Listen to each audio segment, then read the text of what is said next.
नमस्कार सभी को, हमारे YouTube चैनल पे आप सभी का स्वागत है। आज हम पढ़ेंगे भारतीय संविधान का आर्टिकल 162 क्या है।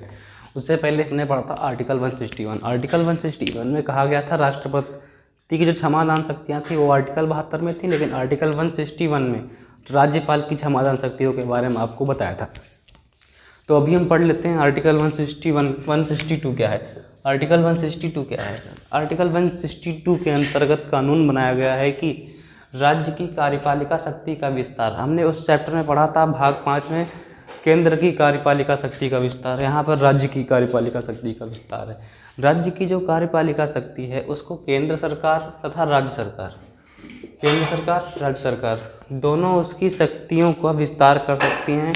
जो उनका राज्य क्षेत्र है, उनके राज्य क्षेत्र में कहाँ कहाँ तक कौन से संविधान में जो लिखा है, संविधान के जो उपबंध दिए गए हैं संविधान में, उन्हीं संविधान के अधिकारों का उपयोग करके केंद्र सरकार व राज्य सरकार राज्य की कार्यपालिका शक्ति का विस्तार करेगी। ये कहता है आर्टिकल 162, जिसमें 3 सूचियाँ आती हैं। आपको पढ़ाया था 3 सूचियों के बारे में, जिसमें केंद्र सरकार सिंगल काम करती है, दूसरी सूची राज्य सरकार इसमें काम करती है, तीसरी सूची होती है समापवर्ती सूची, जिसमें केंद्र और राज्य दोनों काम करती हैं मिलजुल के, है ना।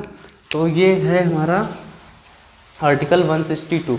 राज्य की कार्यपालिका शक्ति का विस्तार केंद्र सरकार राज्य सरकार व दोनों कर सकती हैं और कानून बना सकती हैं। जो अगर केंद्र सरकार कोई कानून बना दे तो वह कानून लागू हो जाएगा राज्य की कार्यपालिका शक्ति का विस्तार के अंतर्गत। अगर राज्य सरकार कानून बनाती है तो वह कानून लागू हो जाएगा, लेकिन राज्य से पहले जो केंद्र बनाती है तो वह कानून लागू हो जाएगा।